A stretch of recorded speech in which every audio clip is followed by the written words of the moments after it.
Welcome everyone. Today we're diving deep into web storage systems.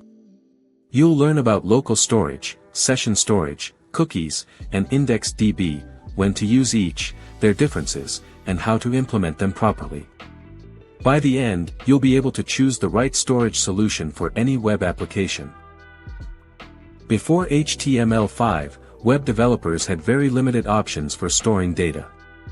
Cookies were the main solution, but they had serious limitations. They could only store 4 kilobytes of data, were sent with every HTTP request, and had security concerns. This led to the creation of modern storage systems we'll discuss today. Let's compare cookies and local storage. Cookies have a 4 kilobytes limit and are sent with every HTTP request, while local storage can hold 5 megabytes and is never sent to the server. This makes local storage much more efficient for client-side storage. Local storage is perfect for storing data that needs to persist between sessions. It has a 5 megabytes limit, data stays until you clear it, and it follows the same origin policy. It's accessible through JavaScript, making it easy to work with. Here's how to use local storage. First, we set an item with setItem, then retrieve it with getItem. We can remove specific items with removeItem or clear everything with clear. These are the fundamental operations you'll use with local storage. A great example is storing user preferences. If we set the theme to dark, it will remain dark even after page refreshes. This is exactly what local storage is designed for. Session storage is similar to local storage but with a key difference: it clears when the tab or window closes. This makes it perfect for temporary data like form inputs that shouldn't persist beyond the current session. The syntax is identical to local storage, but remember that session storage is temporary. We often use JSON.stringify and parse to handle complex data. You can also listen for storage changes with this event listener. Consider a multi-step form. You might store temporary data in session storage so it disappears when the user closes the tab. This prevents data from lingering unnecessarily. Cookies are different from local storage. They have a much smaller 4 kilobytes limit and are sent with every HTTP request. They're essential for authentication and tracking, but have security implications we'll discuss. Here's how to set a cookie. We use document.cookie and specify the name, value, expiration date, and path. The path determines where the cookie is accessible. Remember, cookies are sent with every request, so use them carefully. Reading cookies requires parsing the string since document.cookie returns all cookies as one string. This function helps extract specific cookie values. Be careful with cookie parsing as it can be error-prone. Cookies are commonly used for session management.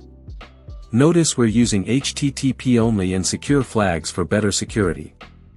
These prevent JavaScript access and require HTTPS connections. IndexeDB is a powerful NoSQL database built into browsers. It can store much more data than local storage, supports complex data structures, and works asynchronously. It's perfect for applications that need to store large amounts of structured data. First, we open the database with indexeddb.open. The version number determines the database schema.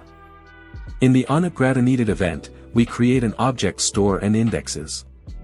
This is where we define our data structure. To add data, we start a transaction and get the object store. Then we use the add method. For reading, we use get and handle the success event. Remember, indexeddb is asynchronous, so we need to handle events. IndexeDB is great for offline-first applications. Notice we're using put, which will update existing records or insert new ones. This makes it perfect for applications that need to work offline and sync later. Let's compare local storage and indexeddb. Local storage is simpler with a smaller limit and synchronous API, while indexeddb can handle more complex data and larger amounts with an asynchronous API. Here's how you might store the same data in both systems. Local storage requires JSON serialization, while indexeddb can store complex objects directly. This shows the different approaches each system takes. Now let's summarize when to use each system. For simple user preferences, use local storage. For temporary form data, session storage is perfect. For authentication and server-side data, cookies are essential. For complex data and offline applications, indexeddb is the best choice. Here's a simple helper function to choose the right storage system. It considers data size, temporary nature, server needs, and complexity. This can help you make better decisions when building your applications. Here's an important tip. Always handle errors when working with storage systems. Browsers may block access due to privacy settings or storage limits. This prevents your application from crashing. For indexeddb specifically, always use try-catch blocks. The API is asynchronous and can fail for many reasons. Proper error handling is crucial for robust applications. If you need data to sync between tabs, use the storage event. This allows different tabs to communicate changes to local storage and session storage. It's a powerful feature for collaborative applications.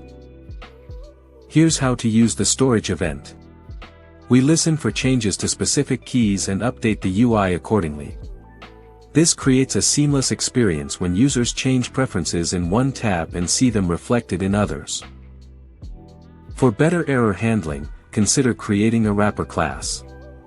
This handles JSON serialization, error cases, and provides a cleaner API. It's a small investment that pays off in application stability. IndexeDB uses callbacks, but modern JavaScript prefers promises. This wrapper converts the callback API to promises, making it easier to work with. It's a great pattern to adopt for cleaner code. If you need to monitor storage usage, this function calculates the total size of all items in local storage. It's useful for applications that need to stay within storage limits. When you need to rename storage keys, use this migration function. It preserves the data while updating the key. This prevents data loss during application updates. For sensitive data, consider encrypting before storage. This Web Crypto API example shows how to encrypt data. Remember to securely store the encryption keys as well. To handle cases where storage might be disabled, use this fallback pattern. It tests storage availability and provides a safe alternative. This makes your application more resilient. For debugging and optimization, track storage usage across all systems. This helps identify storage bloat and potential performance issues. It's especially useful for large applications. For temporary data, implement automated cleanup. This function removes data older than a specified age. It helps prevent storage from filling up with outdated information. When your application evolves, use versioning to manage storage changes. This function checks the current version and performs migrations if needed. It's crucial for maintaining data integrity during updates. Browsers provide storage quota information. This API shows how much storage you're using and your total quota. It's useful for warning users when they're approaching their limit. When multiple storage changes occur quickly, use debouncing to prevent excessive UI updates. This example waits 300 milliseconds before processing changes. It improves performance for applications with frequent updates. For indexeddb, batch operations together to reduce transaction overhead. This function processes multiple operations in a single transaction. It's especially important for applications with many storage changes. For indexeddb, create indexes that match your query patterns. This function checks if an index exists and creates it if needed. Proper indexing significantly improves query performance in large datasets. Different storage errors require different solutions.